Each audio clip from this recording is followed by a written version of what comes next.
Good morning student, कैसे हो आप? क्या सब कुछ आपको क्लियर दिख रहा है एकदम बढ़िया से, कि अभी भी देखने में प्रॉब्लम है? क्लियर दिख रहा है बोर्ड आप लोगों को? क्यों साहब, देखिए आप लोग, बोर्ड क्लियर दिख रहा है अथवा नहीं? देखिएगा साहिबान।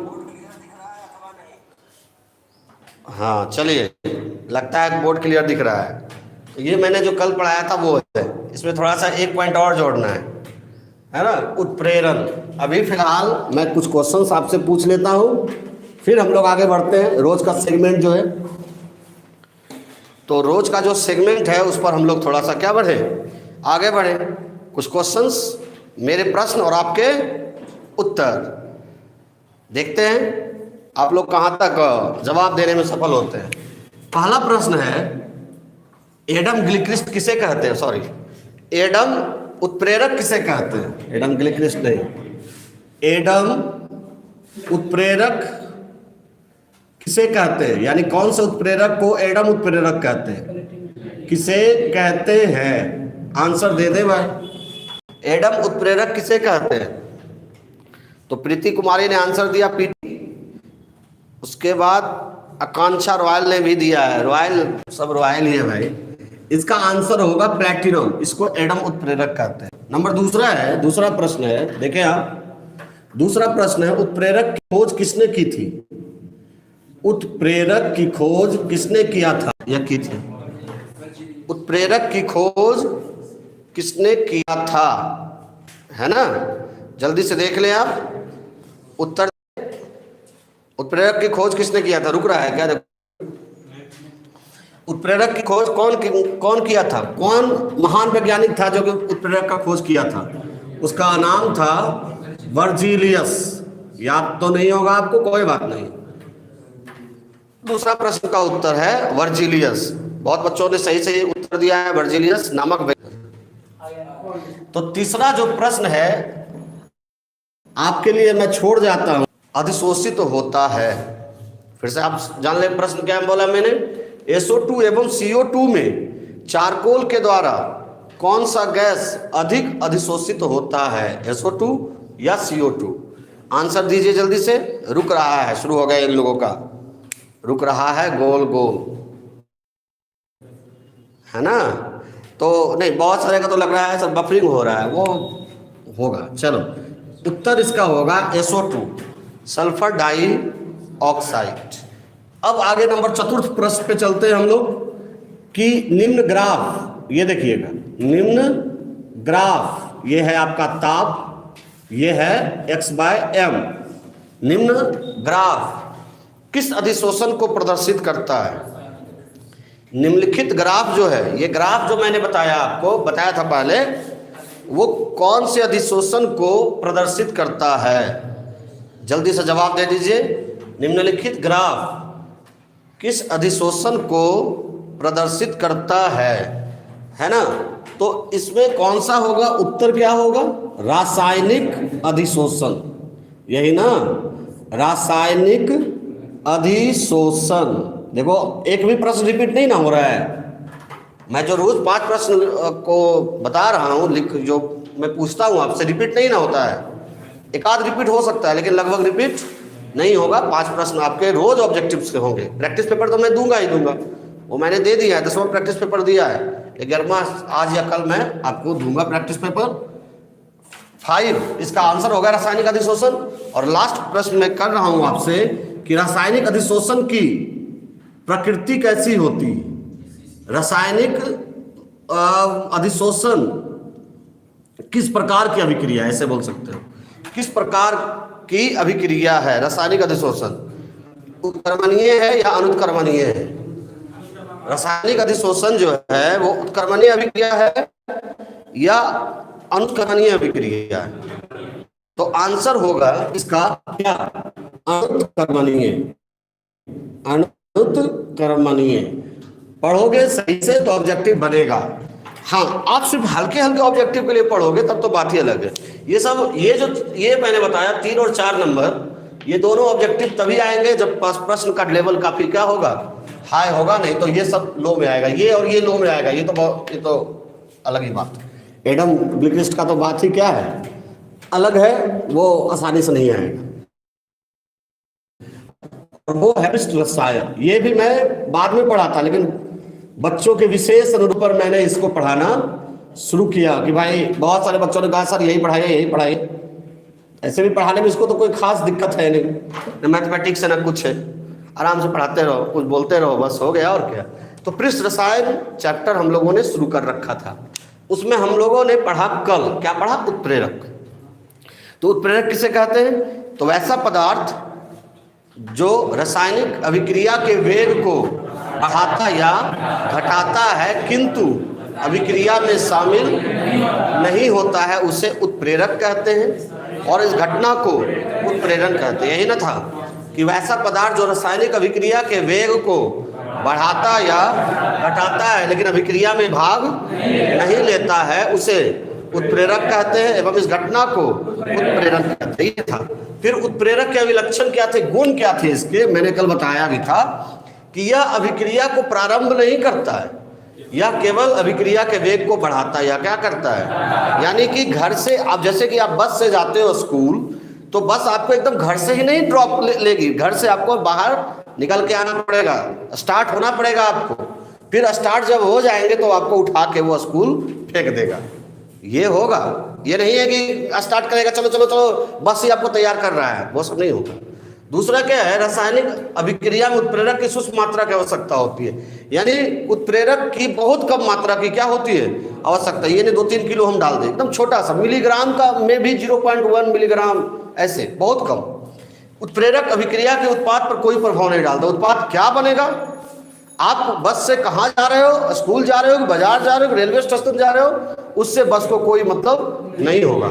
चौथा था, अभिक्रिया के पश्चात उत्प्रेरक के मात्रा में कोई प्रभाव नहीं पड़ता है। बस यदि आपको क्या कहते हैं, घर से विद्यालय छोड़ा तो उसकी मात्रा में कोई प्रभाव नहीं पड़ा। ये नहीं कि उसका एक टायर क्या हो गया, बाहर आ गया या फिर टूट गया, कुछ नहीं हुआ, एकदम सेम जैसे था वैसे रहा। और पांचवा जो है, जो काफी अच्छा भी है, कि उत्प्रेरक जो नहीं लिखे होंगे कल वो लिख लेंगे। उत्प्रेरक की प्रकृति विशिष्ट होती, अति विशिष्ट तो नहीं होती लेकिन विशिष्ट होती है। इसका मतलब समझे कि भिन्न भिन्न अभिक्रियाओं के लिए भिन्न भिन्न उत्प्रेरक की क्या होती है, आवश्यकता होती है। मैं इसको उदाहरण के लिए आपको दिखाऊंगा। भिन्न भिन्न अभिक्रिया के लिए भिन्न भिन्न उत्प्रेरक की आवश्यकता होती, उत्प्रेरक की आवश्यकता होती है, आवश्यकता क्या होती है। अब ये देखो कैसे, इसका मैं क्या कहने के लिए आपको सोच रहा हूं, ये देखो, जैसे कि आपने N2 और यानी हाइड्रोजन और नाइट्रोजन की अभिक्रिया कराई तो ये बन गया अमोनिया, बन गया ना। इसमें कौन सा उत्प्रेरक चाहिए, लोहा उत्प्रेरक चाहिए। तीर के जो ऊपर होता है वो उत्प्रेरक कहलाएगा। तो लोहा उत्प्रेरक चाहिए आपको, क्या बनने के लिए, अमोनिया बनने के लिए। नाइट्रोजन हाइड्रोजन की अभिक्रिया को उत्प्रेरित करने वाला तत्व जो है वो कौन है, लोहा है। लेकिन यदि हाइड्रोजन और ऑक्सीजन होगा तो यहाँ पर भी लोहा काम करेगा। यही तो मैंने कहा था कि कल खिचड़ी बनाओ आप, उसमें पहले देखो कि पत्थर डालो कुछ नहीं हुआ, फिर ईंट डालो फिर भी कुछ नहीं हुआ, चीनी डालो फिर भी ज्यादा कुछ नहीं हुआ, नमक डालो अभिक्रिया तेज हो गए। तो यहाँ पर भी ये है कि अब लोहा से तो इसका काम नहीं चलने वाला है, इसके लिए क्या करना पड़ेगा, प्लेटिनम देना पड़ेगा। नहीं, या और भी कोई अभिक्रिया, जैसे SO2 + O2, इसमें क्या है, NO, मैंने लिया था कल नाइट्रिक ऑक्साइड, SO3 बन गया था। बैलेंस में नहीं कर रहा हूं, अब ये नहीं कि बैलेंस छूट जाए तो सर ये गलत है गलत है गलत है करना शुरू कर देना। तो इसमें क्या देखें, इस अभिक्रिया के लिए लोहा चाहिए था, इस अभिक्रिया के लिए प्लेटिनम चाहिए था, इस अभिक्रिया के लिए नाइट्रिक ऑक्साइड चाहिए था। वही कह रहा है उत्प्रेरक की प्रकृति क्या होती है, विशिष्ट होती है। भिन्न भिन्न अभिक्रिया के लिए अलग अलग अभिक्रिया है, तो उत्प्रेरक की आवश्यकता भी क्या होती है, अलग अलग होती है। एक ही उत्प्रेरक सभी अभिक्रिया को नहीं करा सकता। जैसे एक टीचर सभी विषय को नहीं पढ़ा सकता है, है ना। यदि कोई केमिस्ट्री पढ़ा रहे हैं तो फिजिक्स दूसरा टीचर पढ़ाते हैं, मैथ दूसरे टीचर पढ़ाते हैं और बायोलॉजी दूसरे टीचर पढ़ाते हैं। एक ही टीचर सब विषय नहीं पढ़ा सकता है। उसी तरह से सभी एक ही उत्प्रेरक सभी अभिक्रिया को उत्प्रेरित नहीं कर सकता है। इसलिए कहा मैंने उत्प्रेरक की प्रकृति क्या होती है, विशिष्ट होती है। भिन्न भिन्न अभिक्रिया के लिए, अलग अलग अभिक्रिया के लिए अलग अलग उत्प्रेरक की क्या जरूरत होती है। बात समझ में आ गई कि जैसे ये अभिक्रिया था, क्या चाहिए था, लोहा। इस अभिक्रिया के लिए क्या चाहिए था, इस अभिक्रिया के लिए नाइट्रिक ऑक्साइड चाहिए था। ये नहीं था कि प्लेटिनम तीनों के लिए काम कर जाता, वैसा नहीं होता है ना। हाँ, इसके लिए काम कर सकता है लेकिन इसके लिए काम नहीं करता।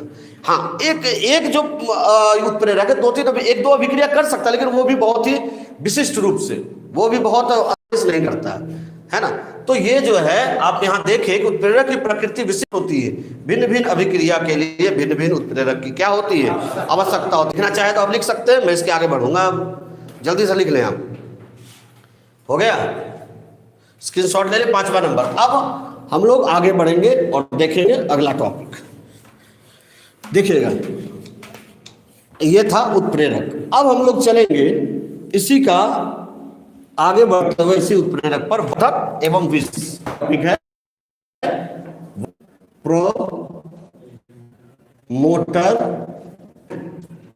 Poison and poison, promoter and poison, वर्धक एवं विष। रुक रहा है, क्या किया जा सकता है, रुक रहा है। देखो तो इधर, पता नहीं उन लोगों को क्यों क्या, आखिर क्यों ऐसा होता है जो रुकता है।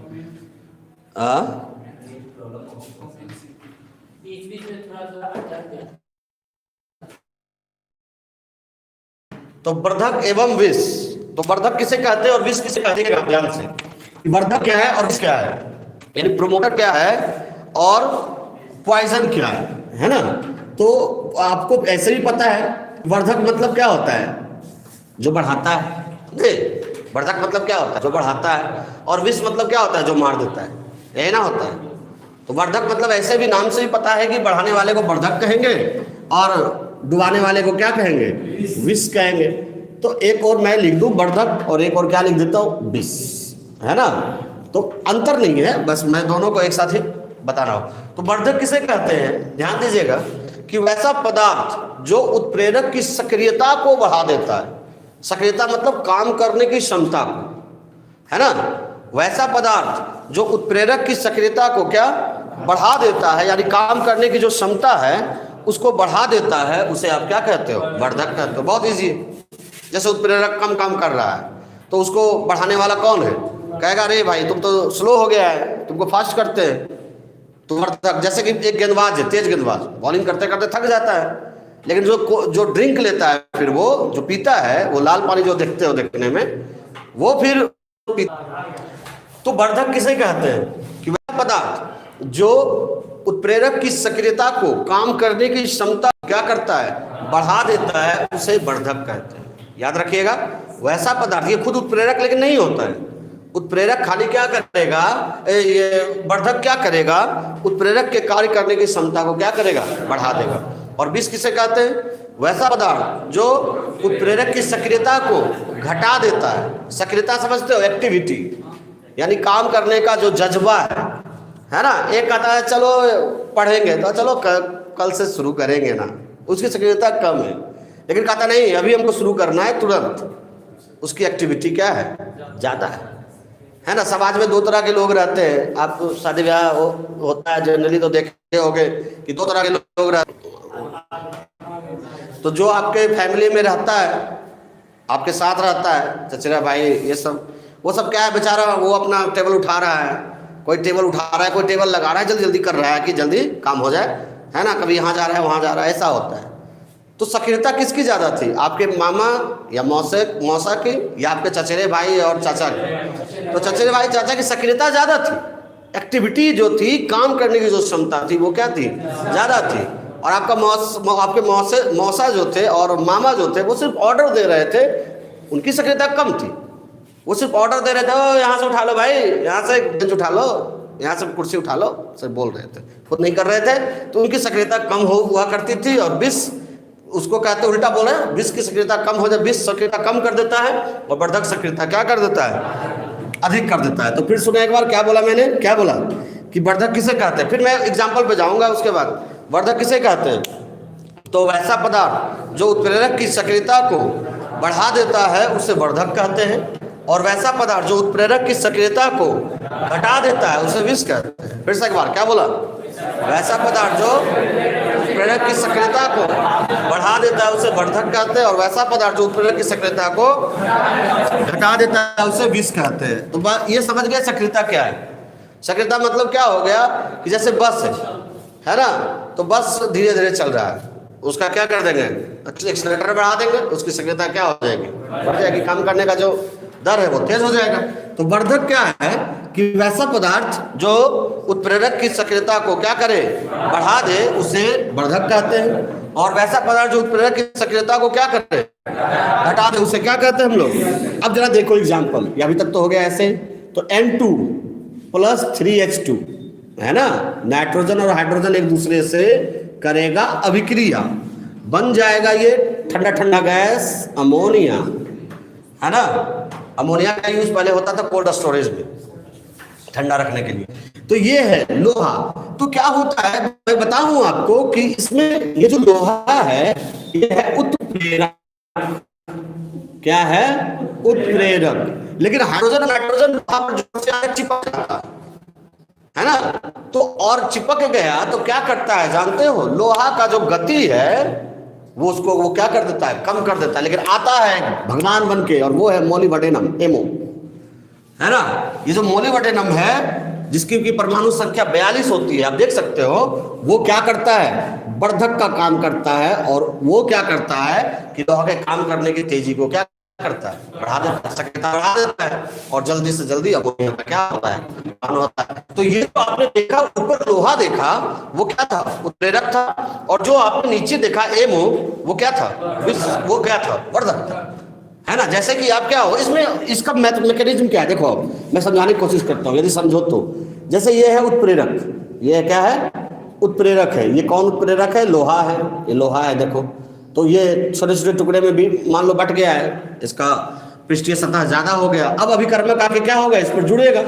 तो कौन जुड़ेगा, नाइट्रोजन है, हाइड्रोजन है, सब क्या हो रहा है, जुड़ रहा है। तो जुड़ते जुड़ते ये क्या होता है कि जो उत्प्रेरक का सतह ही खत्म हो जाता है, इसके साथ एक और गैस आके जुड़ जाता है ऊपर से। याद रखिएगा, ऑब्जेक्टिव है H2S, हाई क्वालिटी का ऑब्जेक्टिव है, लेकिन ये H2S गैस होता है। अब क्या होता है, जो लोहा है जिस गति से घूम रहा था, वो गति उसकी क्या होती है, क्योंकि भारी हो गया तो क्या हो जाता है, धीरे। जैसे बस है, बस पर 20 आदमी बैठा हुआ है तो स्पीड चल रहा है, लेकिन वही खूब एकदम ऊपर नीचे एकदम बैठ जाए तो बस की गति उतनी तेज होगी, धीरे रहेगी।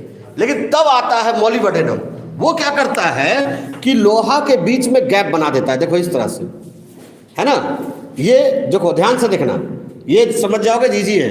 अभी ये लोहा के बीच में गैप बना दिया, तो जहां ये दोनों के बीच में प्रबल बंधन काम कर रहा था, तो बंधन काम कर रहा तो ये रोक रहा था लोहा को काम करने से।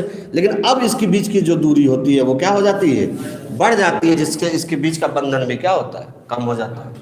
और कम होने के कारण ये क्या होता है, जो गति पहले थी वो गति फिर से बन जाती है। तो ये वर्धक क्या करता है, उत्प्रेरक की सक्रियता को क्या कर देता है, बढ़ा देता है। इतना डीप में जाने की जरूरत भी नहीं है, नहीं भी जाओगे तो कोई दिक्कत नहीं, ऊपर ऊपर भी निकल सकते हैं। तो वर्धक किसे कहते हैं, देखिएगा क्या बोला मैंने, वैसा पदार्थ जो उत्प्रेरक की सक्रियता को क्या बढ़ा देता है उसे वर्धक कहते हैं, और वैसा पदार्थ जो उत्प्रेरक की सक्रियता को घटा देता है इसे हम लोग क्या कहते हैं, विष कहते हैं। जैसे देखो आप SO2 sulphur dioxide plus O2, ये दोनों मिल गया, बन गया क्या, SO3।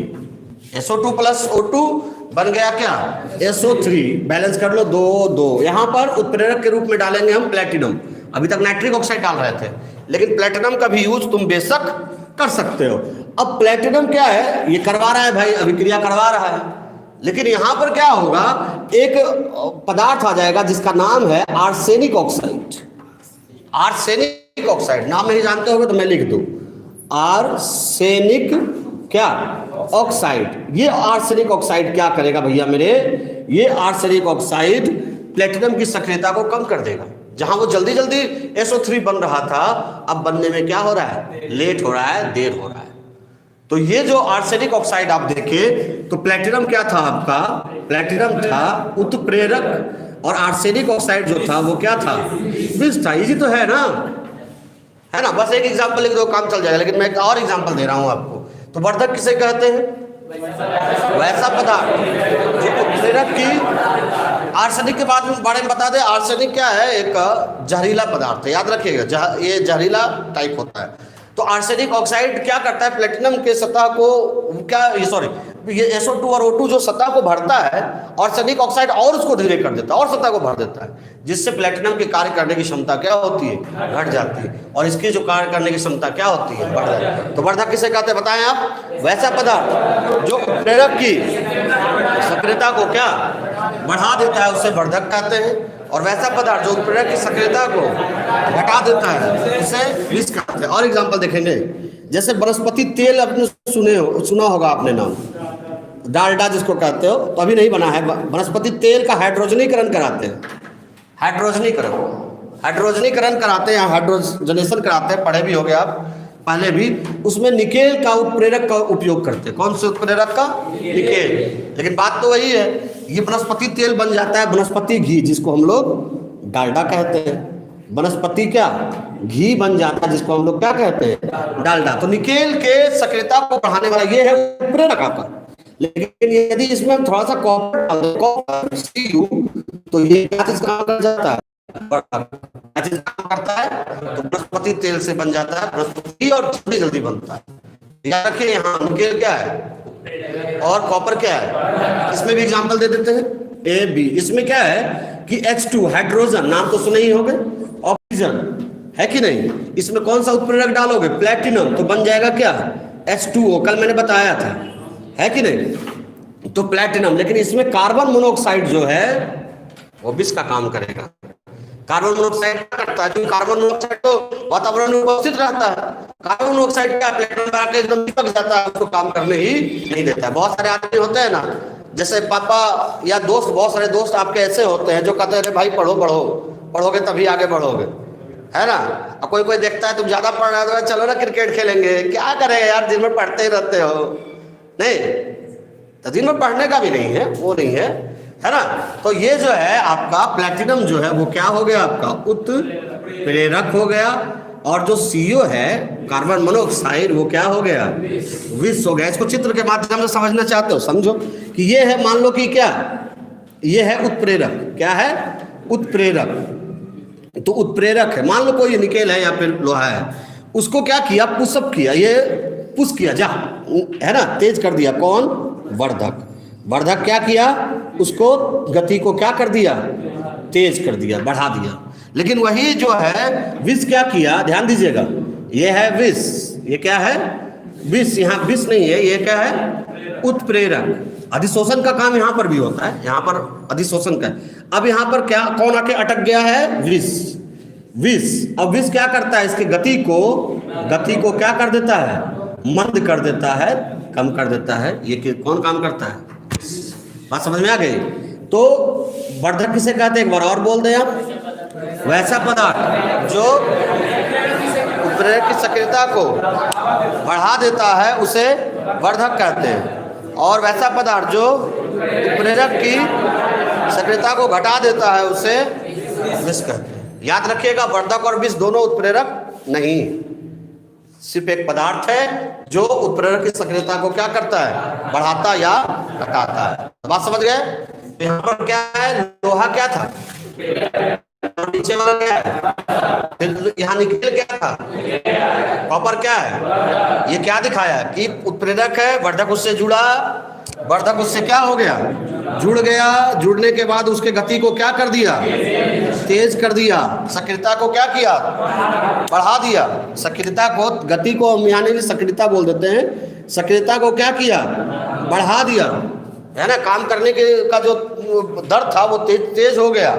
यहाँ पर जो है सक्रियता को उसने क्या किया, सक्रियता को उसने क्या किया, घटा दिया। कौन घटाया, इसके उस ये सक्रियता को घटाया, उत्प्रेरक के साथ जुड़ गया, और जुड़ने के अधिशोषण ही हो रहा है ना यहाँ। वो क्या किया कि उसके सक्रियता को वो धाई से क्या किया, घटा दिया। तो एक बार और बोल देते हैं और आखिरी बार, उसके बाद लिख लीजिएगा।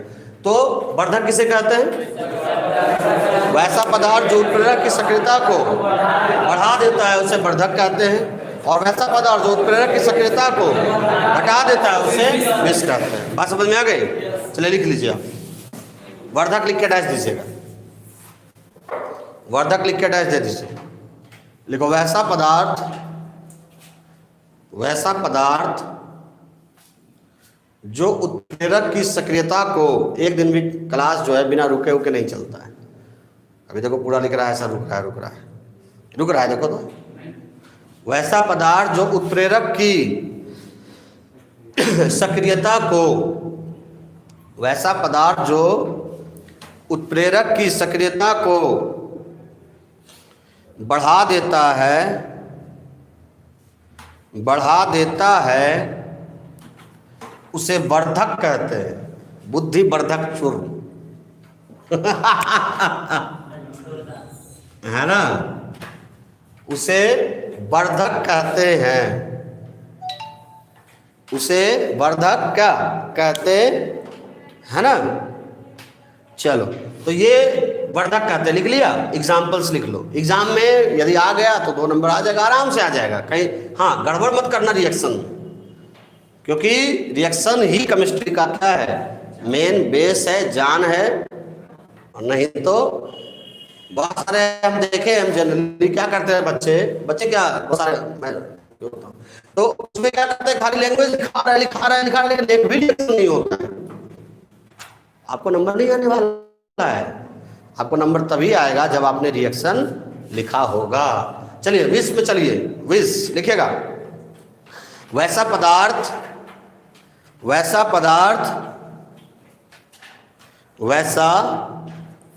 जो उत्प्रेरक की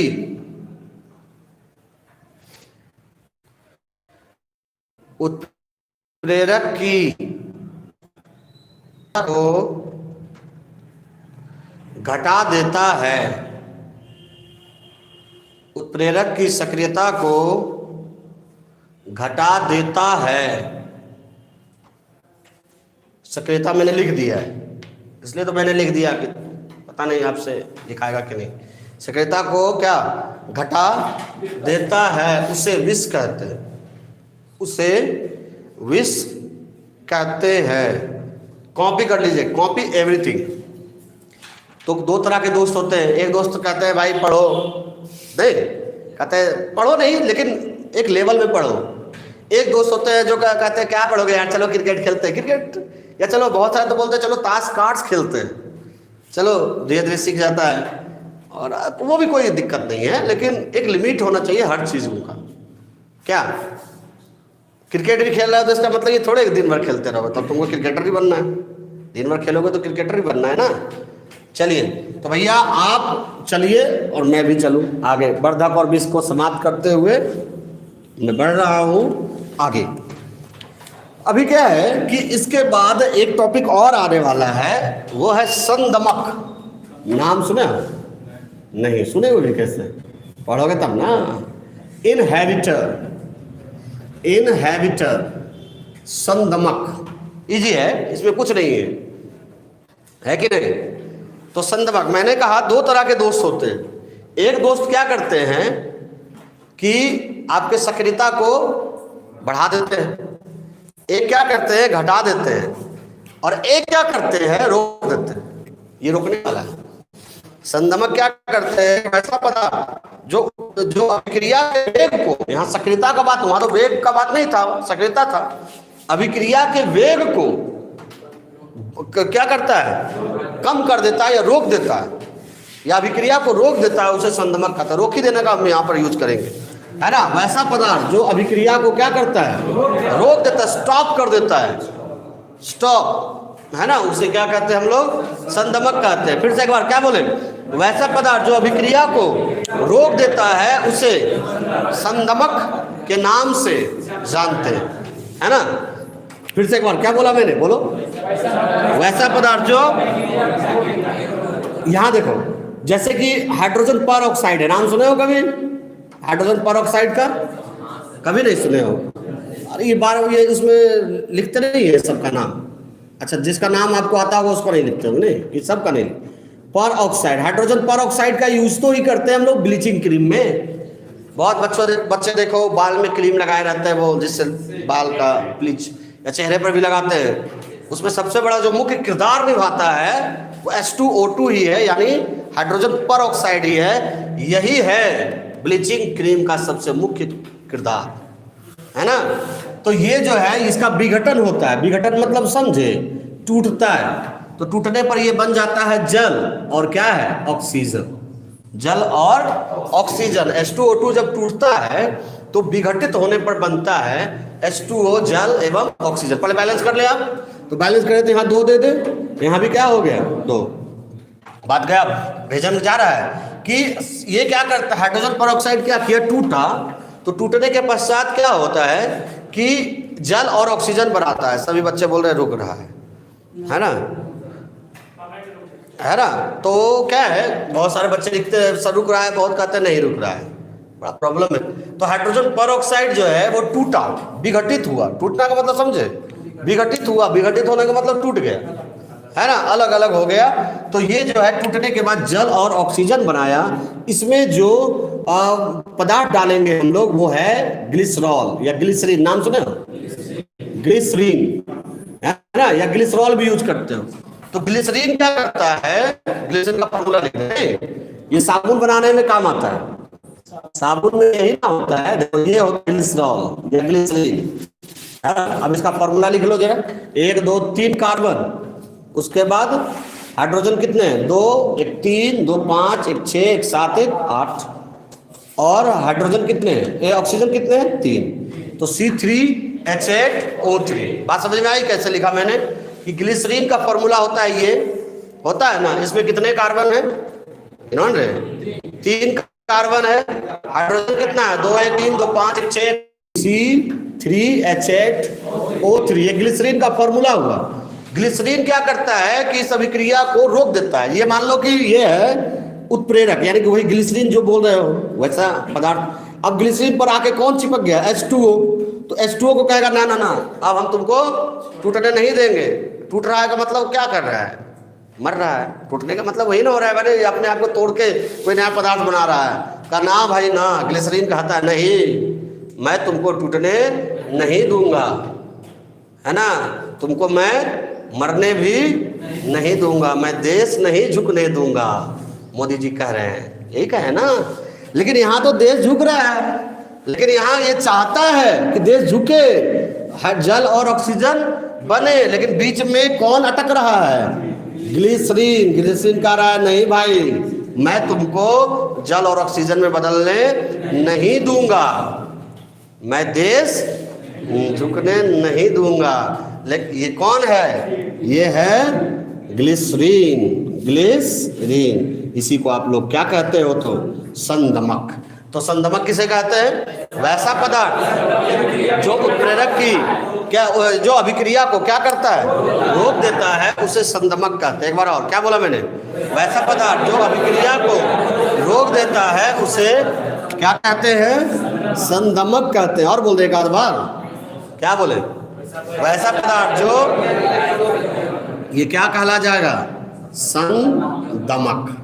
संदमक ये क्या कर रहा है, इसको रोक रहा है क्या बनने में, जल और ऑक्सीजन बनने क्या।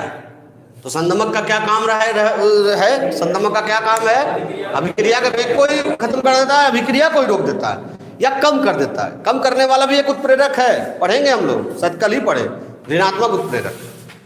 एकदम आराम से एक एक चीज करके हम आपको पढ़ाएंगे, आप खाली आराम से क्या करिए, पढ़िए, कोई झंझट नहीं, कोई दिक्कत नहीं, बस हो गया।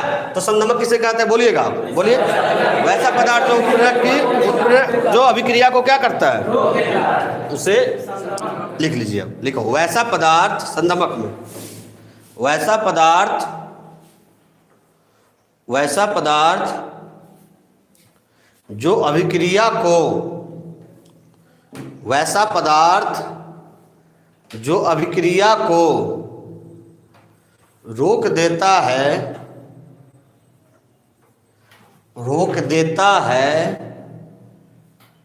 उसे संदमक कहते हैं, उसे संदमक कहते हैं। कॉपी कर लो, 2-2 नंबर का नोट्स हो रहा है, सब 2-2 नंबर का नोट्स है ना, कोई बड़ा वाला नोट्स नहीं है।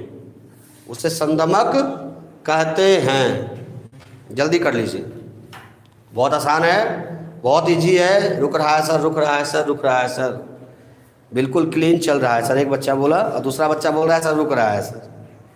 लगता है दोनों में कंपटीशन चलता है, वो बोला है रुकेगा तो हम बोलेंगे नहीं रुकेगा। हाँ हाँ, जो भी हो कॉपी कर लो। ग्लिसरीन का उपयोग क्या होता है? ग्लिसरीन देखे हो, वैसलीन देखे हो? वैसलीन में क्या होता है? ग्लिसरीन ही होता है ना। ग्लिसरीन, एक बात याद रखो, ग्लिसरीन अभिक्रिया के वेग को हमेशा रोक ही देगा। एक तो चिपचिपा होता है, तो दूसरा क्या होता है कि ग्लिसरीन में, और हम यूज करते हैं हम लोग अपने चेहरे में लगाने के लिए, ग्लिसरीन से साबुन भी बनता है। जब साबुन बनाने की क्रियाविधि बताएंगे ना, तो कैसे वो ग्लिसरीन यूज होता है वो हम बताएंगे, ठीक है। तो चलिए अब आगे हम लोग बढ़ेंगे। संदमक हो गया आप लोगों का, आप भाइयों बहनों जितने भी सर हैं सबका हो गया संदमक। चलिए अब आगे बढ़ेंगे, तो लिखते रहो, है ना। चलिए तो अब क्या है कि हम लोग आगे बढ़ते हैं। उत्प्रेरण, मैंने कल पढ़ा था ना उत्प्रेरण। अच्छा, उत्प्रेरण किसे कहते हैं? जरा एक बार आप मन को शांति मिलेगी। ऐसा जो रासायनिक अभिक्रिया के वेग को बढ़ाता या घटाता है, लेकिन उसमें शामिल, उसे उत्प्रेरक कहते हैं। एवं इस घटना को उत्प्रेरण कहते हैं। तो उत्प्रेरण के प्रकार, तो आप जानते हैं उत्प्रेरण कितने प्रकार के होते हैं? 2 प्रकार के होते हैं। Types of catalysis. कैटालिसिस बोल सकते हो, लिसिस मतलब होता है टूटना, है ना। तो उत्प्रेरण के प्रकार। अच्छा एक बात बताओ, उत्प्रेरक शब्द का प्रतिपादन कौन किया था जानते हो? बर्जिलियस किया था। बर्जिलियस जानते हो? एक चीज और बोला कि बर्जिलियस उस समय जब किया था ना 1835 ईस्वी में, 1835 लिखा है ना, 1935 ने ना लिखा दिया। तो 1835 में जब बर्जिलियस किया था, तो बर्जिलियस बोला कि जो अभिक्रिया के वेग को बढ़ाता है, वो क्या किया, अभिक्रिया में देखा कुछ पदार्थ डालते हैं ना, तो अभिक्रिया का जो वेग है बढ़ जाता है, जल्दी जल्दी होने लगता है। एक और वैज्ञानिक आया जिनका नाम था ओस्टवाल्ड, नाम सुने होंगे और सुनोगे भी, पी ब्लॉक में मैं पढ़ाऊंगा भी। ओस्टवाल्ड का तनुता नियम 11 में भी पढ़े होंगे, 12 में भी एक जगह यूज किए। ओस्टवाल्ड ने कहा कि नहीं, जो अभिक्रिया के वेग को बढ़ाता है और घटाता है, अभिक्रिया को में शामिल नहीं होता है, उसे उत्प्रेरक कहते हैं। बात वही था, थोड़ा सा खाली उन्होंने मॉडिफाइड किया। तो उत्प्रेरण के प्रकार जो है वो 2 प्रकार के उत्प्रेरण होते हैं। पहला होता है समांगी उत्प्रेरण। समांगी उत्प्रेरण यानी कि होमोजेनस कैटालाइसिस। फिर कल मैं पढ़ाऊँ आपको उत्प्रेरक के प्रकार। ये तो उत्प्रेरण के प्रकार है ना, हम लोग कल पढ़ेंगे उत्प्रेरक के प्रकार। दूसरा है विषमांगी, और इसमें पहले अंतर हम लोग पढ़ेंगे। विषमांगी उत्प्रेरण, विषमांगी उत्प्रेरण ये एकदम इजी है। हेट्रोजीनियस या जेनस जो बोलो, हेट्रोजेनस कैटालाइसिस, है ना, हेट्रोजीनस कैटालाइसिस। तो उत्प्रेरण कितने प्रकार के होते हैं? 2 प्रकार के। कौन कौन से होते हैं? समांगी उत्प्रेरण और विषमांगी उत्प्रेरण, है कि नहीं?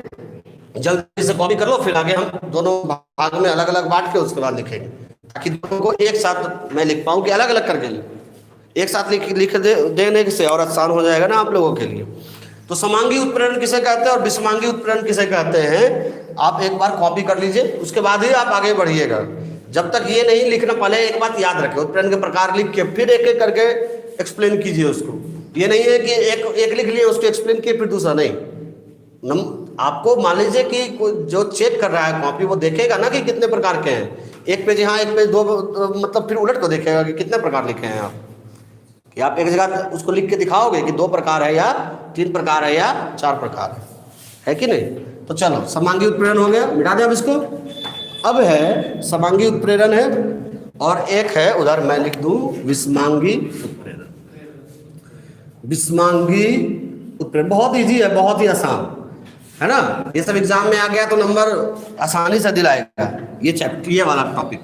तो ये है समांगी उत्प्रेरण किसे कहते हैं, कि याद रखिएगा कि जब किसी रासायनिक अभिक्रिया में अभिकर्मक एवं उत्प्रेरक समान प्रावस्था में हो तो इसे समांगी उत्प्रेरक कहते हैं, एवं इस घटना को क्या समांगी उत्प्रेरण कहते हैं। बात समझ में आ गई क्या बोला, कि जब किसी रासायनिक अभिक्रिया में, मैं एग्जांपल दूंगा तो ज्यादा समझ में आएगा, जब किसी रासायनिक अभिक्रिया में अभिकर्मक एवं उत्प्रेरक दोनों समान अवस्था में हो तो इसे समांगी उत्प्रेरण कहते हैं। क्योंकि उत्प्रेरक तो खाली नहीं बोल रहे हैं, तो इसे क्या समांगी उत्प्रेरण कहते हैं। उत्प्रेरक को कहते हैं समांगी उत्प्रेरक, और इस पूरे घटनाक्रम को कहते हैं हम कौन, समांगी उत्प्रेरण। लेकिन शॉर्ट में हम लोग लिख सकते हैं इसको। फिर सुने एक बार, जब क्या जब किसी रासायनिक अभिक्रिया में अभिकर्मक एवं उत्प्रेरक समान अवस्था में, उत्पाद भी कई किताब उत्पाद भी देता है लेकिन उत्पाद छोड़ देते हैं। अभिकर्मक तथा उत्प्रेरक, अभिकर्मक कौन, अभिकर्मक देखो ध्यान दीजिएगा, अभिकर्मक जो अभिक्रिया में क्या करता है, भाग लेता है ना। अभिकर्मक ये हो गया क्या, उत्प्रेरक, ये क्या हो गया, और ये क्या बन गया, उत्पाद। तो जो बाएं साइड रहेगा उसको हम लोग अभिकर्मक कहते हैं, और जो दाएं साइड रहता है उसको उत्पाद कहते हैं। तो यदि ये गैस में है तो ये भी क्या होगा, गैस में रहेगा। तो ये समान अवस्था हो गया। अवस्था तीन प्रकार की होती है ना, एक होता है ठोस यानी कि सॉलिड, है कि नहीं, जिसको हम शॉर्ट में एस, दूसरा होता है द्रव जिसको कि हम लोग लिक्विड लिखते हैं, एल लिखते हैं खाली, और तीसरा होता है गैस यानी कि क्या लिखते हैं हम लोग, GAS यानी कि जी। ठीक है, तो यहाँ जी का मतलब क्या हो गया, गैस। यदि तीनों समान प्रावस्था यानी अभिकर्मक उत्पाद छोड़ देते हैं कि अभिकर्मक और उत्प्रेरक समान प्रावस्था में हो तो उसे समांगी उत्प्रेरण कहते हैं। और जब अभिकर्मक और उत्प्रेरक भिन्न भिन्न अवस्था में तो उसे क्या कहते हैं। जैसे देखो ये अभिकर्मक है, अभी मैं ये मत सोचना कि इतना लिखने से काम चलने वाला है, विदाउट रिएक्शन काम नहीं चलेगा, इतना ऐसे लिख रहा हूँ। अभिकर्मक ये क्या है, उत्प्रेरक, है कि नहीं, और ये क्या हो गया, उत्पाद। तो मान लो अभिकर्मक है गैसीय अवस्था में और उत्प्रेरक है सॉलिड में, और उत्पाद भी मान लो बात गैस में ही है, लेकिन है तो अलग अलग ना। उत्प्रेरक ठोस अवस्था में और अभिकर्मक क्या है, गैस में है। ये अलग अलग जो दोनों का क्या है, प्रावस्था है, इसको हम विषमांगी कहेंगे। प्रावस्था मतलब अवस्था, और ये दोनों की प्रावस्था क्या है, समान है, उसको हम लोग क्या कहेंगे। तो समांगी उत्प्रेरण किसे कहते हैं, कि जब किसी रासायनिक अभिक्रिया में अभिकर्मक एवं उत्प्रेरक समान प्रावस्था में हो तो उसे समांगी उत्प्रेरण कहते हैं। और जब अभिकर्मक एवं उत्प्रेरक जब किसी रासायनिक अभिक्रिया में अभिकर्मक एवं उत्प्रेरक भिन्न भिन्न प्रावस्था में हो तो उसे विषमांगी उत्प्रेरण कहते हैं। बात समझ में आ रही है क्या बोला, जब किसी रासायनिक अभिक्रिया में अभिकर्मक एवं उत्प्रेरक समान प्रावस्था में हो तो उसे समांगी उत्प्रेरण कहते हैं। और जब किसी रासायनिक अभिक्रिया में अभिकर्मक एवं उत्प्रेरक भिन्न भिन्न अवस्था में हो तो उसे विषमांगी उत्प्रेरण कहते हैं। बात समझ में आ गई, कोई दिक्कत नहीं, क्लियर। यानी कि मेरे और मेरे पापा का जो हाइट है एकदम सेम है, समान प्रावस्था में है, मोटाई चौड़ाई लंबाई सब, चलने का ढंग तो होगा ही ना सेम, वो तो होता ही है, जेनेटिक है। तो वो हो जाएगा क्या, अभिकर्मक और उत्प्रेरक यानी कि ये समान अवस्था में, तो समांगी उत्प्रेरण होगा। लेकिन कोई लड़का है वो पड़ोसी से तो सेम होगा नहीं, दोनों का चाल ढाल लंबाई मोटाई सब अलग अलग होगा, तो वो कहलाएगा आपका क्या, विषमांगी उत्प्रेरण। बात समझ में आ गई, कि जब अभिकर्मक एवं उत्प्रेरक समान प्रावस्था में होगा तो क्या कहला जाएगा। और जब अभिकर्मक और उत्प्रेरक, अब एग्जाम्पल लेते हैं, है कि नहीं, इतना देर घुमाने से कोई फायदा नहीं। अब देखो एग्जाम्पल, सबसे पहले SO2 ही ले लेते हैं। SO2 ये है gas, G four gas. NO का मत जान रहे हो, नाइट्रिक ऑक्साइड, ये भी क्या है, गैस है। ये भी क्या है, गैस है। क्या बन गया, 2SO3 गैस है। ठीक, कौन सा ये हुआ? समांगी हुआ। बताइए समांगी है कि समांगी है? तो ये है समांगी। समांगी कैसे हुआ? ये गैस है, ये गैस है, ये भी क्या है? यानी अभिकर्मक। ये अभिकर्मक है। ये क्या है? अभिकर्मक। जो अभिक्रिया में भाग लेता है उसे हम लोग क्या कहते हैं? और ये क्या है?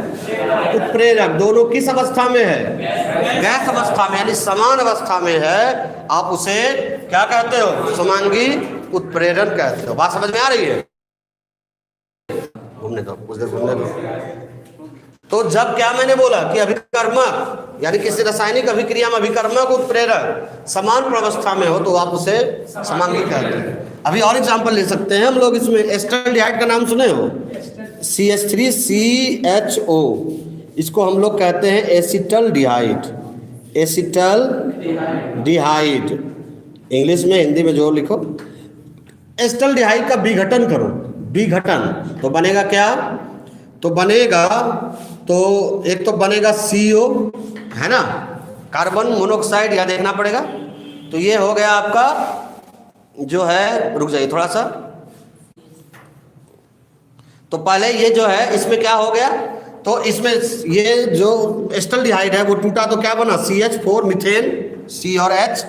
और दूसरा क्या बनेगा? दूसरा मीथेन के साथ साथ आपका, मैंने जो पहले बोला था कि CO बनेगा, है ना, मैंने कहा था ना कि CO बनेगा। तो दोनों ये जो है वो क्या है? गैस है। ये क्या है?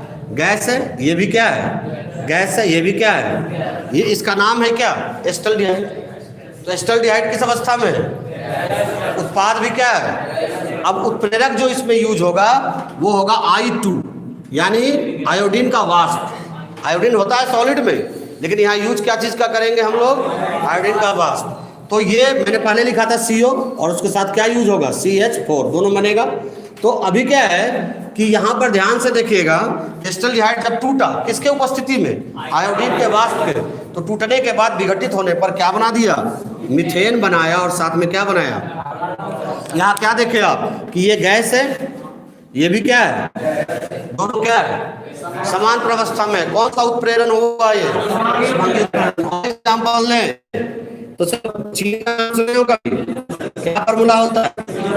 12H22O11। ये क्या है? शर्करा। ये क्या है? शर्करा का जल अपघटन कराओ। जल से अभिक्रिया, जल अपघटन, जल के साथ तोड़ो, यानी पानी ले लो, पानी में जल मिलाओ और उसमें उत्प्रेरक दे दो HCl, है ना। तो ये है आपका एक्वस, ये है लिक्विड, ये है लिक्विड। बनेगा क्या? गेस करो। ये बनेगा ग्लूकोज फ्रुक्टोज, नहीं, C6H12O6 प्लस C6H12O क्या? 6। ये भी क्या है? एक्वस है। और ये भी क्या है? एक्वस है। यानी ये हो गया आपका ग्लूकोज। क्या हो गया? ग्लूकोज। और ये हो गया फ्रक्टोज। अब यहां देखो ध्यान से, क्या इस सब का अवस्था समान है? देखो तो ये कौन सा है? समांगी है कि विषमांगी है? जरा बोलना, है ना, जल्दी से इसको करो। समांगी है कि विषमांगी?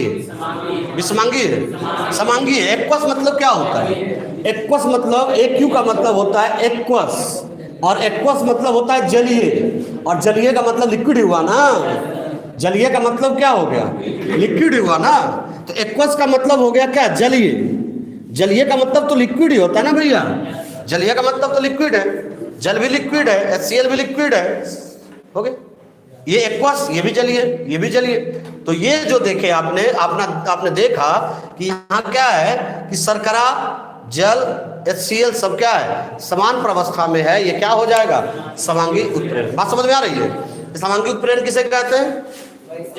जब किसी रासायनिक अभिक्रिया में अभिकर्मक एवं उत्प्रेरक समान प्रावस्था में हो तो उसे समांगी उत्प्रेरण कहते हैं। इस एग्जाम्पल में समझे? क्या समझे कि ये गैस है, ये गैस है, ये भी गैस, यानी उत्प्रेरक, उत्पाद और अभिकर्मक सब क्या है? गैस है। यहाँ पर देखो ये गैस है, गैस है, ये गैस है, तीनों गैस। यहाँ पर ये लिक्विड है, लिक्विड है, सब क्या है? लिक्विड है। तो सब सेम अवस्था। अब चलो विषमांगी, ज्यादातर तो यही है दुनिया में, ज्यादातर तो यही है, ये तो कम है। विषमांगी उत्प्रेरण किसे कहते हैं? कि जब किसी रासायनिक अभिक्रिया में अभिकर्मक एवं उत्प्रेरक क्या हो? विभिन्न अवस्था में हो तो उसे क्या कहते हैं? अब जरा देखना भाई मेरे, SO2 का एग्जाम्पल ले लो। SO2 गैस, O2 गैस, है कि नहीं? अब यहां पर क्या हो गया, बन क्या गया? SO3, ये भी क्या है? गैस। तो 2 यहां हो गया प्लेटिनम। प्लेटिनम किस अवस्था में होता है? सॉलिड अवस्था, ठोस। यहां देख रहे हो कि यहाँ गैस है और ये क्या है? सॉलिड है। सॉलिड है, सॉलिड है ना? सॉलिड है, बोलते सॉलिड है।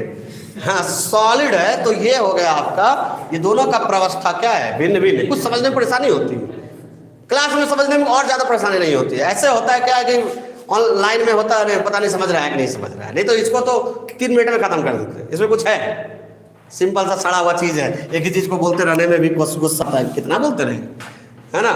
और हाँ नया नया चीज बोल रहे हैं तब ना उसमें डीप में जा रहा है, फिर डीप में जा रहा है, फिर और आगे जा रहा है, तो बोलने में भी अच्छा लगता है। कि एक बार बताए कि जैसे भाई लोहा उत्प्रेरक है, दूसरे बार बताए मोलिब्डेनम, तीसरी बार बताए उसमें H2S आ जाता है, तो वो अलग बात है। अब एक ही चीज को बोल रहे हैं, उससे क्या फायदा होगा? SO2 सल्फर डाइऑक्साइड ऑक्सीजन से अभिक्रिया क्या, सल्फर ट्राई ऑक्साइड बनाया। ये गैस है, ये गैस है, यहाँ क्या है? लेकिन सॉलिड है। ये दोनों क्या हो गया? अलग अलग अवस्था में ये विषमांगी हुआ। अब लोहा का भी चलो, N2 किस अवस्था में है? गैस, है ना? उसके बाद N2 के साथ जो है वो आप H2 दे दीजिए, H2 किस अवस्था में है? गैस। ये दोनों गैस है, बैलेंस अभी ही कर लेते हैं। क्या बन गया? 2NH3, ये भी क्या है? गैस है। किसी को दिक्कत हो रहा है? किसी को दिक्कत हो रहा है? क्या दिक्कत है बताइए? यहाँ कौन सा उत्प्रेरक लेंगे हम? रुक जाओ, देखो ये क्या बोलता है यहाँ पर, कौन सा उत्प्रेरक लेंगे? ये जो आप लोग मैसेज कर करके डिलीट करते हो ना, कोई जरूरत नहीं है डिलीट करने का, रहने दो। आखिर हम भी तो देखे तुम लोग बोलते क्या हो, बकलोलो उल्लू। देखिएगा, ये नहीं कि सिर्फ पढ़े। N2 गैस है, ये गैस है। यहाँ कौन सा उत्प्रेरक आने वाला है? बोलो आप, कौन सा उत्प्रेरक यहाँ देंगे? अभी कितना बार लिख चुके हैं? कितना बार लिख चुके हैं आप बताइए? घूम रहा है क्या? कौन सा उत्प्रेरक देंगे? हाँ प्रीति कुमारी लिखी है लोहा, बस एक बच्चा ही तो लिखा, ये लोहा है। ये लोहा किस अवस्था में होता है? द्रव तो होता नहीं है, द्रव तो होता नहीं है, क्या होता है? ठोस अवस्था में होता है। क्या होता है? तो ये गैस है, ये गैस है, ये क्या है? अलग अलग अवस्था में है कि नहीं? अलग अलग अवस्था में। ये कौन सा हो गया? विषमांगी उत्प्रेरक। और एग्जांपल ले लेगा, जैसे कि आप ये भी यूज कर सकते हो, क्या नाम है उसका? अमोनिया। नाम सुना हो कभी? अमोनिया को ऑक्सीजन से अभिक्रिया करा देंगे तो क्या बनेगा? गेस करो। ये बनेगा NO, नाइट्रिक ऑक्साइड और जल। जरा बैलेंस कर लो आप, उसके बाद हम लोग आगे बढ़ेंगे। बैलेंस कर लो, आपके लिए छोड़ दिए बैलेंस करने के लिए, 1-2 मिनट जो भी लगे। जब कर ले बैलेंस, होगा आपसे कि नहीं होगा? हमको ही लगना पड़ेगा। कर लेंगे? सोचो, 5, 4 कुछ जो लगाना है लगाओ, लेकिन बैलेंस करो, यानी संतुलित करिए। क्या हो गया?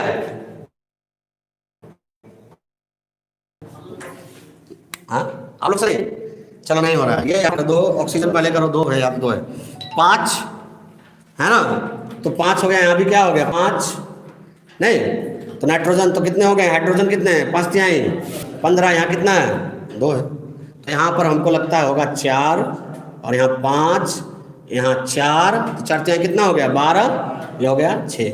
इसका नाम क्या है जानते हो? ये क्या है? ये अमोनिया बनाने, ये अमोनिया जो है इससे नाइट्रिक अम्ल बनता है। ओस्टवाल विधि कहते हैं इसको, पढ़ाएंगे P ब्लॉक में। ओस्टवाल विधि से नाइट्रिक अम्ल का उत्पादन कैसे होता है? 5 नंबर में VVI क्वेश्चन होता है हर साल, या तो नाइट्रिक अम्ल आए या तो सल्फ्यूरिक अम्ल आए, दोनों में से एक जरूर आता है। इस बार नाइट्रिक अम्ल का नंबर है 4 से। तो ये है अमोनिया। ये क्या है? अमोनिया। ये है नाइट्रिक, इंग्लिश में लिखे NITRICOXID। तो ये जो इसमें यूज होगा प्लेटिनम उत्प्रेरक का यूज होगा। अब ये बताओ, ये क्या है? गैस है, ये क्या है, और ये क्या है? सॉलिड है। ये तीनों क्या है? अलग अलग अवस्था में। ये गैस है, गैस है, ये क्या है? तो आप उसको क्या कहते हो? तो बात समझ गए? और समझाने की जरूरत पड़ेगी? क्या बोला मैंने कि जब किसी रासायनिक अभिक्रिया में अभिकर्मक एवं उत्प्रेरक दोनों समान अवस्था में हो, यहाँ समान अवस्था है ना, ये गैस है, गैस है, यहाँ भी क्या है? ये देखो गैस है, ये भी क्या है? अब ये सब मत समझ लेना गैस कहाँ है, गैस यहाँ है, सॉलिड, सॉलिड नहीं बल्कि गैस। I2 बोलोगे सर सॉलिड होता है, तो यहाँ आयोडीन का वाष्प यूज किया जा रहा है, वाष्प है ना, वाष्प यूज करते हैं तो ये विघटित होकर मीथेन और क्या बनाता है, कार्बन मोनोऑक्साइड। बैलेंस है क्या, बैलेंस है। उसके बाद शर्करा, ये देखो ये एक्वस है, ये लिक्विड है, लिक्विड है, एक्वस है, एक्वस है। बोलोगे सर एक्वस है, लिक्विड तो है नहीं, समान अवस्था कहाँ हुआ, तो एक्वस का इंग्लिश होता है एक क्या, जलीय, जलीय का मतलब लिक्विड ही हुआ ना। तो ये क्या है, ये लिक्विड है, ये लिक्विड है, ये भी लिक्विड है, ये भी लिक्विड है, और उत्प्रेरक भी इसका लिक्विड है। सब समान अवस्था में समांगी उत्प्रेरक। विषमांगी उत्प्रेरण क्या है, ये गैस है, गैस है, ये क्या है, सॉलिड है कि नहीं, ये गैस है, गैस है, और ये क्या है, सॉलिड है। ये दोनों जो है ये आपका अलग अलग अवस्था में है, आप उसको क्या कहते हो, आप उसको विषमांगी उत्प्रेरण कहते हो। यहाँ गैस है, गैस है, सॉलिड है, गैस है, गैस है, सॉलिड है। ध्यान इसमें दिए हो दोनों में एक, कि इसमें सॉलिड उत्प्रेरक एक भी नहीं आया है और इसमें गैसीय उत्प्रेरक एक भी नहीं आया। यही दोनों का सबसे बड़ा क्या है, अंतर। ध्यान दिए हो कि इसमें जो है सॉलिड उत्प्रेरक नहीं आया है, लेकिन सॉलिड समझ रहे हो, ठोस उत्प्रेरक नहीं आया है। इसमें गैस है या द्रव है, और इसमें सिर्फ क्या आ रहा है, ठोस आ रहा है। हम इसके कल अंतर पर हम लोग चलेंगे, देखेंगे। तो एक बार परिभाषा बोल के इस टॉपिक को यहीं पर क्या कर देते हैं, समाप्त करते हैं। फिर से समांगी उत्प्रेरण किसे कहते हैं, कि जब किसी रासायनिक अभिक्रिया में हो गया अभिकर्मक एवं उत्प्रेरक समान प्रवस्था में हो तो उसे समांगी उत्प्रेरण कहते हैं। और जब किसी रासायनिक अभिक्रिया में अभिकर्मक एवं उत्प्रेरक भिन्न भिन्न प्रावस्था में हो तो उसे विषमांगी उत्प्रेरण कहते हैं। ये सब कोई दिक्कत है, ऑब्जेक्टिव दे दिया तो बना लोगे, पता चल जाएगा समांगी विषमांगी है, आराम से पता चल जाएगा। ऑब्जेक्टिव के लिए इतना क्यों पढ़ना है, ऑब्जेक्टिव के लिए, बात समझ है। कभी कभी दोनों का अंतर आएगा तो अंतर हम लोग कल पढ़ेंगे। दो अंतर तो बता दिया, एक तो डेफिनेशन और एक अवस्था, इसमें सिर्फ गैस और उसमें हमेशा क्या होता है। एनीवे लिखो समांगी उत्प्रेरण, वैसा लिखो, वैसा नहीं, जब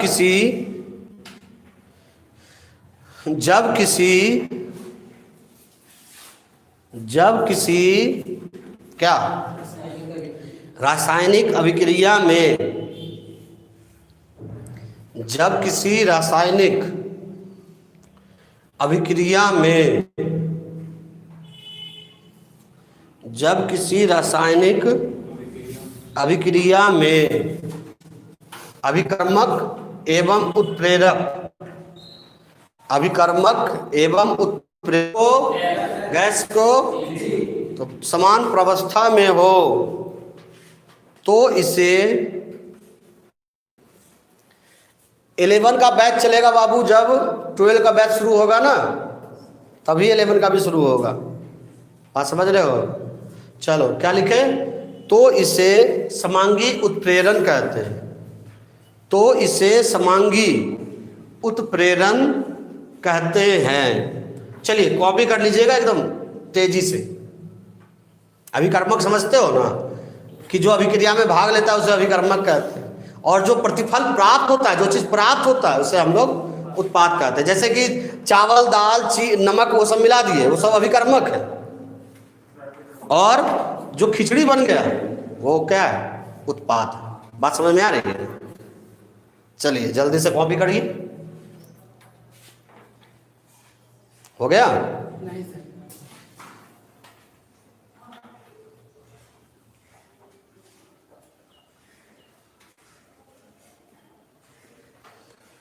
विषमांगी उत्प्रेरण जल्दी से लिखिएगा, विषमांगी उत्प्रेरण जल्दी से लिखिएगा बच्चे, लिख लिए, लिखो। जब किसी रासायनिक अभिक्रिया में, जब किसी रासायनिक अभिक्रिया में अभिकर्मक एवं उत्प्रेरक, अभिकर्मक एवं उत्प्रेरक भिन्न भिन्न अवस्था में हो, भिन्न भिन्न अवस्था में हो उसे विषमांगी आज 8 बजे क्लास नहीं होगा बाबू, अभी रहने दो। बृहस्पतिवार को लेंगे एक क्लास, फिर शनिवार को लेंगे, फिर संडे टेस्ट लेंगे। हर बार ऐसे ही होगा, बृहस्पतिवार, शनिवार, संडे टेस्ट, है ना। और ऑफलाइन क्लास खुलने के बाद भी आपका संडे टेस्ट 8 बजे चलता रहेगा ऑब्जेक्टिव का। कोई जरूरी नहीं है जिसका एक बार टेस्ट ले लीजिए दोबारा टेस्ट नहीं लेंगे। अब की बार जो टेस्ट होगा बिलियन से होगा, समझ रहे हो। अब की बार टेस्ट होगा 8 बजे, वो बिलियन से होगा। परिभाषा लिख लिए कि जब अभिकर्मक एवं उत्प्रेरक क्या, जब किसी रासायनिक अभिक्रिया में अभिकर्मक एवं उत्प्रेरक क्या भिन्न भिन्न प्रावस्था में हो तो इसे विषमांगी उत्प्रेरण कहते हैं, है ना। ग्लूकोज और फ्रुक्टोज एक नहीं है, ग्लूकोज और फ्रुक्टोज का फॉर्मूला एक होता है, लेकिन मैं इसे बायोकेमिस्ट्री में पढ़ाऊंगा, जैव रसायन में, अभी है दिन, है ना। ग्लूकोज में एल्डिहाइड ग्रुप होता है, एल्डिहाइड समूह होता है, जबकि फ्रुक्टोज में कीटोनिक समूह होता है। देखो मैं जब पूछ ही लिए हो तो सुन लो, है ना, कि जो ग्लूकोज बनता है, देखो ग्लूकोज ये है CHOH का होल 4 CH2OH, ये देखो ये है ग्लूकोज, ये क्या है ग्लूकोज। इसमें देखो कौन सा ग्रुप है, एल्डिहाइड CHO, एल्डो ग्रुप है इसमें। और जब हम बात करते हैं किसका, तो कीटोन, ये क्या नाम है उसका, फ्रुक्टोज का, तो फ्रुक्टोज देखो सेम है लेकिन यहाँ अंतर आएगा, CH2OH, C double bond O, CHOH का होल 3 और अंत में CH2OH।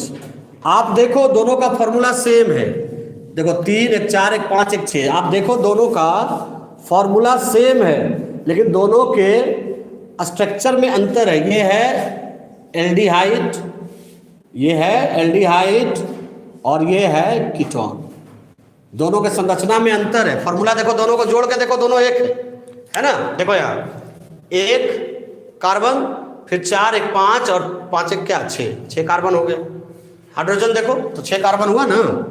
हाइड्रोजन देखो 2 1 3 3 1 4 यानी 2 और ये 4 को है ना, 4 2 4 6 6 1 7 7 4 1 11 1 12, हाइड्रोजन 12। ऑक्सीजन 1 और 4 से यहाँ देखो गुना है, तो 1 और 4 1 5 1 6, देखो सेम है, इसका भी देखो सेम आएगा। देखो कार्बन कितने 1 2 3, यहाँ पहले 1 2 3 4, चूंकि ये 3 से गुना है तो 1 3 1 क्या 4 1 5 1 6। उसके बाद हाइड्रोजन देखो 2 3 यहाँ 2 3 5 5 2 7 1 8 8 3 1 11 1 क्या 12। और ऑक्सीजन कितना है 1 3 1 क्या 4 1 5 1 6। दोनों का फॉर्मूला सेम है, दोनों का स्ट्रक्चर क्या होता है अलग अलग है। ग्लूकोज मीठा नहीं होता है उतना, लेकिन फ्रुक्टोज मीठा होता है। जितने भी फल हैं सब में फ्रुक्टोज होता है। आप ये नहीं सोचो हमको कोई भी चैप्टर कह दो पढ़ाने, वो कोई दिक्कत नहीं है। आप बायोकेमिस्ट्री कहोगे वो भी पढ़ा देंगे तुरंत कल से शुरू। ऐसा नहीं है कि हमको ग्लूकोज फ्रुक्टोज ये सब में कोई दिक्कत है, वो सब भी आराम से पढ़ा देंगे तुमको। बात समझ रहे हो, कोई दिक्कत नहीं है। तो चलिए ऑफलाइन क्लास कब से स्टार्ट होगा sir? This is the question of mystery, ये रहस्य का प्रश्न है और इस रहस्य को अभी बनाए रख सकते हैं हम लोग, है ना। यदि कोई रहस्यपूर्ण बात है अभी तो सर क्लास कब से खुलेगा? रविकांत जी बोले हैं रवि कि सर एसी नहीं लगा, अभी नहीं लगा बाबू, पैसा ही नहीं है। लगेगा, लेकिन आ जाओगे तुम लोग तो लगेगा जरूर। बात समझ रहे हो? तो चलिए मिलते हैं। द प्रिंस यादव, हाय कैसे हो? अच्छे हो? चलिए तो ये हो गया, और क्या आप क्या बोले? तो अब हम लोग कल आपको कुछ प्रश्न में दे रहा हूं, आप लिख के लाइएगा, जल्दी लिखिए। तो उत्प्रेरक किसे कहते हैं? उत्प्रेरक किसे कहते हैं? उत्प्रेरक किसे कहते हैं? उत्प्रेरक किसे कहते हैं? उत्प्रेरण किसे कहते हैं? नहीं, उत्प्रेरक किसे कहते हैं? प्रश्न को आप कीजिएगा, इसके अभिलक्षण को लिखें। 2 नंबर का प्रश्न है, ज्यादा खुश होने की जरूरत नहीं। उत्प्रेरक किसे कहते हैं, इसके अभिलक्षण को लिखें, है ना। अभिलक्षण को लिखें। चलो अभी तो पढ़ाई हो रहा है, अभी तो कुछ और नहीं हो रहा है, मैं पढ़ा रहा हूँ, ये लोग पढ़ रहे हैं। तो मिलते हैं हम लोग कल फिर इसी समय इसी वक्त। टिल देन नमस्कार, जय हिंद, जय भारत।